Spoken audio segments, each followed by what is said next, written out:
Oi pessoal, tudo bem com vocês? Professora Kellen aqui de novo para a gente fazer mais uma prática experimental. E hoje a gente vai tratar de um assunto que é o terror de uma galera. A gente vai falar de movimento circular uniforme. Então vamos lá que eu vou mostrar para vocês o que a gente vai fazer nessa prática.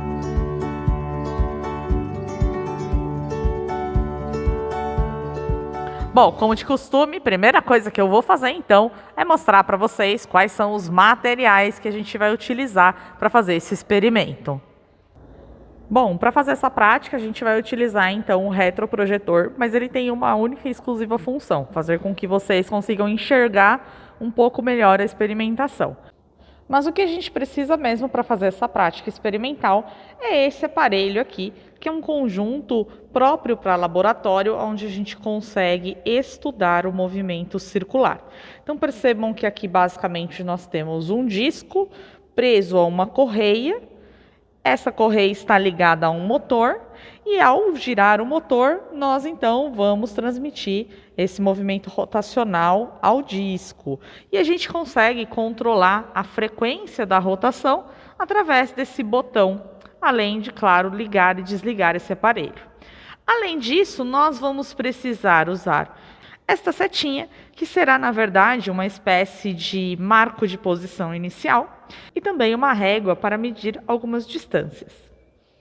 Bom, pessoal, qual que vai ser o objetivo desse experimento? Nesse experimento, nós vamos estudar algumas características básicas do movimento circular, como, por exemplo, período, frequência, velocidade linear e velocidade angular. E quais são as relações dessas grandezas com coisas como, por exemplo, o raio da circunferência e a frequência de giro do meu disco, tá certo então? Então vamos lá para a primeira parte do nosso experimento. Bom, então pessoal, já coloquei aqui o meu disco giratório em cima do retroprojetor. Eu vou ligar ele para vocês observarem como a imagem fica bacana. Prontinho. Então agora ele já está iluminado. E eu vou projetar a imagem dele ali no quadro branco para vocês observarem com mais clareza o que é que está acontecendo. Bom, então é o seguinte, pessoal. O que a gente vai fazer? Nós vamos observar o movimento circular. Eu vou colocar o disco para girar para vocês observarem como funciona. Eu consigo fazer com que ele gire, né, com maior frequência ou menor frequência. Pois bem. Observe que a gente tem ali marcado dois pontos, ponto A e ponto B. Então nós vamos analisar quais serão, né, os períodos, as frequências, as velocidades lineares e angulares desses pontos aí. Então a primeira coisa que a gente precisa fazer é pegar a distância que esses pontos estão do centro deste movimento circular. Então eu vou fazer o seguinte, eu vou colocar uma régua aqui em cima do disco para que vocês consigam medir essa distância. Só um minutinho que eu vou posicionar a régua na posição correta. Prontinho, pessoal, já temos então aí a medida do ponto A até o centro do movimento circular. Agora eu vou colocar aqui no ponto B para a gente observar qual vai ser essa medida. Bom, então já temos aí agora a medida do ponto B. Então a gente ficou com 9 centímetros para o ponto A e 7 centímetros para o ponto B. Bom, então essas são realmente as medidas do centro da circunferência até os pontos A e B. Então podem registrar essas medidas porque a gente vai precisar delas um pouquinho mais à frente. Bom, pessoal, o próximo passo agora vai ser o seguinte. A gente vai colocar então esse disco para girar e vamos determinar aqui uma frequência que a gente consiga observar indo ponto A e ponto B. Vou colocar ele numa frequência muito alta, que daí eu não vou conseguir fazer nenhuma medida aqui a olho nu. Eu vou colocar numa frequência bem baixa, de forma que a gente ainda continue observando. Acho que pode ser um pouco mais baixa que isso. Pronto. Deixa eu ver. Deixa eu diminuir um pouquinho mais. Pronto, assim tá legal. Então, o que a gente vai fazer agora? Nós vamos medir o tempo que cada um desses pontos leva para dar uma volta completa. Só que perceba que é muito difícil fazer essa medida para apenas uma volta. Então, o que a gente pode fazer para ficar mais fácil de tirar essa medida?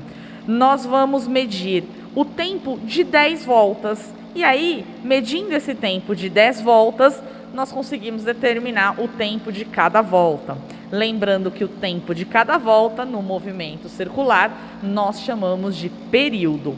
Então, para facilitar, eu vou colocar aqui na tela essa setinha. Essa setinha, então, ela vai servir de referencial para que eu inicie a contagem do tempo. Bom, então vamos fazer o seguinte. Eu vou, então, começar a contagem do tempo assim que a bolinha A passar pelo meu marcador ali, minha seta vermelha. E aí a gente vai contar 10 voltas e eu vou disponibilizar qual foi o tempo registrado para vocês dessas 10 voltas.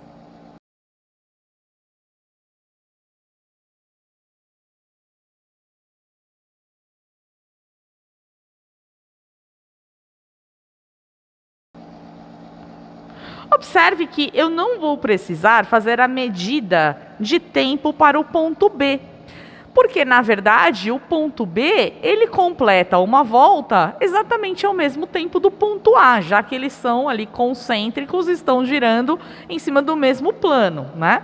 Então um de certa forma está ligado ao outro. Então, sabendo o período do ponto A, automaticamente nós já sabemos o período do ponto B.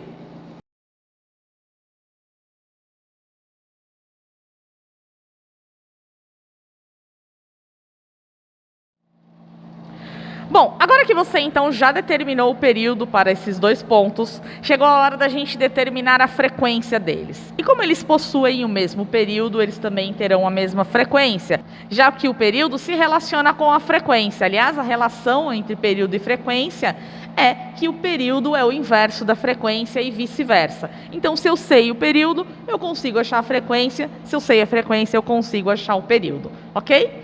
Então, faça a determinação da frequência de rotação desses dois pontos e vamos usar o Sistema Internacional de Unidades de Medidas, o que significa que a gente vai utilizar, então, para a frequência, a unidade de Hertz.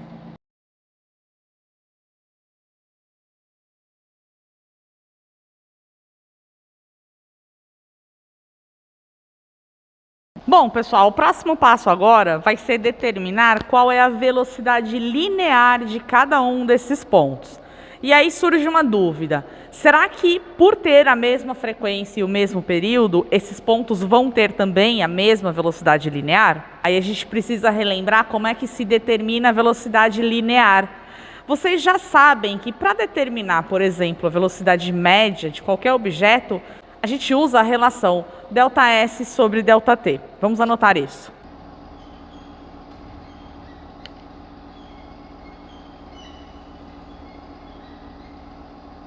Bom, pessoal, agora vamos lá. Então, vamos adaptar essa equação da velocidade média para o movimento circular. Quem será o meu ΔS? Observe que meu ponto ele vai descrever uma trajetória circular. Então, o meu ΔS é o comprimento da circunferência que ele está descrevendo ali.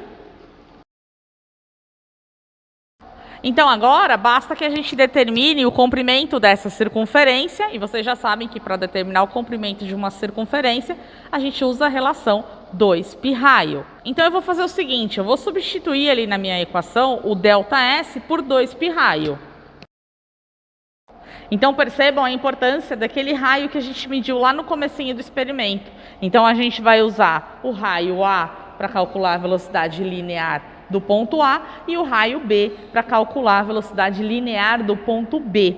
Bom, tá faltando uma parte ali da equação, né? O ΔT. Quem que vai ser o meu ΔT? O ΔT de uma volta é o que a gente chama de período.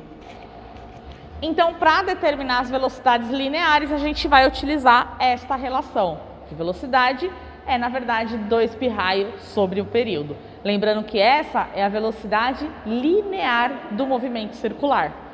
E a unidade de medida desta velocidade é metros por segundo, já que a gente está trabalhando com o sistema internacional. Então, agora vocês precisam determinar a velocidade linear do ponto A e do ponto B. Então, vai lá, pessoal.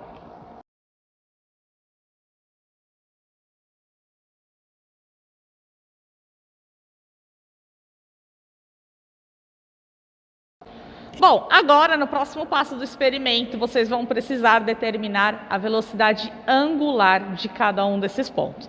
E o que é a velocidade angular? Bom, eu representei aqui somente um trechinho do movimento que o meu ponto A está executando, ou seja, somente um arco. E aí, o que a gente analisa na velocidade angular? Na velocidade angular, a gente não vai mais se preocupar em quantos metros ou qual foi a distância percorrida por unidade de tempo, mas sim quanto de ângulo o meu ponto se deslocou à medida que o tempo passou.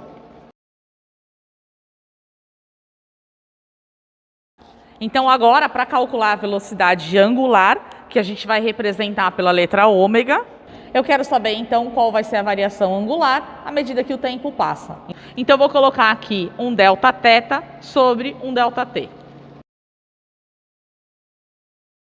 Bom, como aqui no movimento circular é comum a gente estudar apenas uma volta desse movimento, qual é a angulação máxima que eu consigo em uma volta? São 360 graus, correto? Mas aqui a gente vai lidar com a unidade de medida de radianos. Então, ao invés de 360 graus, eu considero que uma volta completa eu tenho 2π radianos.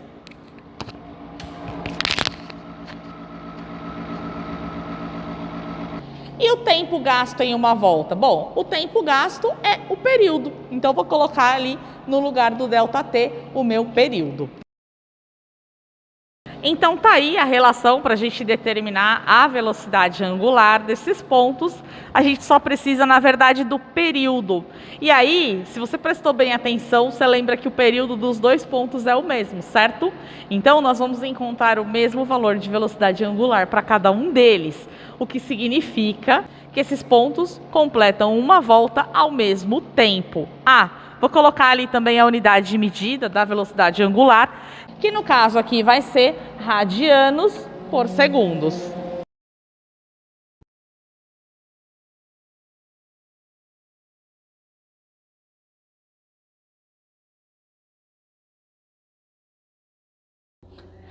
Bom, pessoal, é isso então. Espero que vocês tenham gostado dessa prática experimental e eu aguardo vocês no nosso próximo experimento.